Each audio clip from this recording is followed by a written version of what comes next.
सबसे पहली बात तो ये कि देखो फिजिक्स थोड़ा सा कैलकुलेटिव होता है, बहुत ज्यादा कंसेप्चुअल होता है और इसमें चाहिए पेशेंस। तो आप सभी बच्चों को एक छोटा सा सजेशन है कि थोड़ा समय आपको देना पड़ेगा एक्स्ट्रा बायोलॉजी और केमिस्ट्री के कंपेयर में, ठीक है? थोड़ा सा समय आपको एक्स्ट्रा इसमें देना पड़ेगा। और इतना याद रखना कि फिजिक्स अगर तुम पहले पढ़ के बहुत अच्छा कर लोगे ना, तो लास्ट मोमेंट में तुम्हें वो याद रहेगा, क्योंकि ये बहुत ही लॉजिकल एंड रिलेटिव सब्जेक्ट है। हर एक टॉपिक एक दूसरे से को रिलेट होके कंसेप्ट बिल्डअप होता है, ठीक है? तो लास्ट मोमेंट पर भी आपको याद रहेगा। ईमानदारी से एक बात बताता हूं कि नीट के लास्ट मंथ में अगर तुम फिजिक्स बिल्कुल भी ना पढ़ो तो भी कोई फर्क नहीं पड़ता। अगर लास्ट मंथ से पहले पहले फिजिक्स में तुम्हारे 120, 140, 150 नंबर आ रहे थे, एक महीने बिल्कुल फिजिक्स नहीं पढ़ोगे तो भी 140, 150 नंबर हो जाएंगे।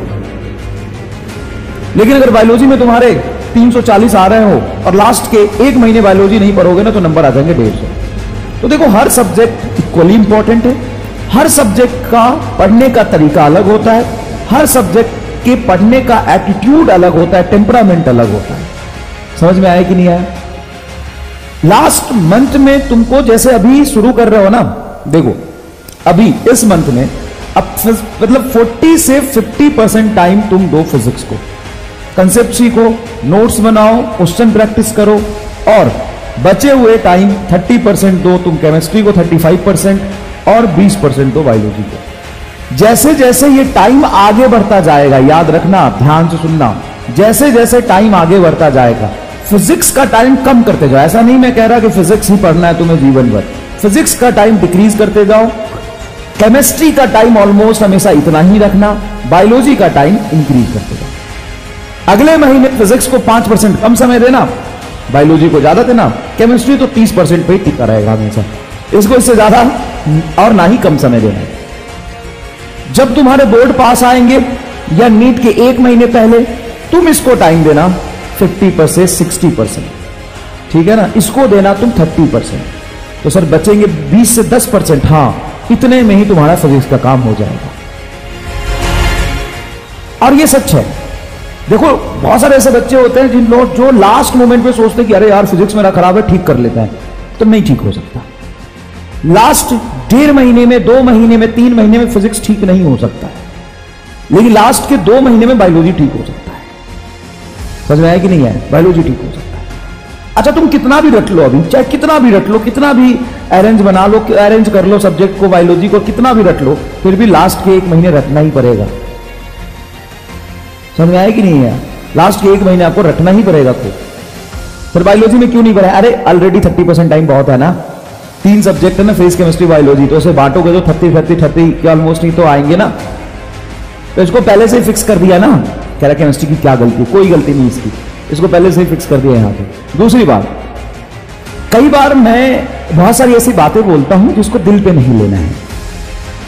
आप मेरे से पहले नहीं पढ़े हैं, पहली बार पढ़ रहे हैं, लेकिन सर आप बोलते ही इस एटीट्यूड से हो कि मजाक तो बिल्कुल नहीं लगता हो। देखो, वो तरीका है मेरे बोलने का, मजाक नहीं लगता होगा, बहुत सीरियस लगता होगा, लेकिन यकीन मानो वो निगेटिव मोटिवेशन की तरह लो, है ना? कई बार किसी का बात बुरा लग जाता है तो हम उसको प्रूफ करने के लिए हम मेहनत करते हैं और उसको जवाब देते हैं। तुम इस तरीके से लो, बाकी वो मजाक में मैं बोलता हूं, लगता नहीं है मैंने मजाक, इस टेम्परामेंट और इस एटीट्यूड से बोलता हूं कि मजाक नहीं लगता है, लेकिन होता मजाक ही है। टेंशन मत लिया करो, ठीक है? और जहां तक बात है इज्जत की, कहां है इज्जत तुम्हारी? इज्जत तो वैसे भी नहीं है, न तुम्हें घर में कोई इज्जत मिलता है, न तुम्हारा दोस्त तुम्हारी इज्जत करता है, न तुम्हारी मोहल्ले में इज्जत है, न स्कूल का टीचर तुम्हारा इज्जत करता है। इज्जत है कहां तुम्हारा? तो बुरा मानना तो मान लो, इसमें तेरा घाटा मेरा कुछ नहीं जाता। हाँ, डिमोटिवेट मत होना, ज्यादा परेशान मत होना, स्ट्रेस मत लेना। हाँ, अच्छा करोगे, अच्छे से पढ़ाई करोगे, नीट का एग्जाम क्वालिफाई हो जाएगा तो कुछ इज्जत होगी। इज्जत, अरे बेइज्जती उसकी की जाती है जिसके पास कुछ इज्जत हो। इज्जत के नाम पर भिखारी हो तुम। इज्जत हमको बुरा लिखिए, बेइज्जती उसकी होती है जिसकी कुछ इज्जत हो, है। नाम सुने हो इज्जत का?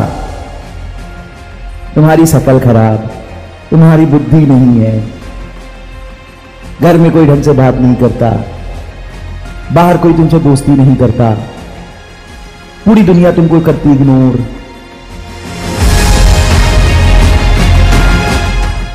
कोई ना बात करता, ना कोई दोस्ती करता, ना कोई इज्जत देता, ना कोई ढंग से बात करता, ना घर में ना बाहर में, हर जगह लात खाते हो।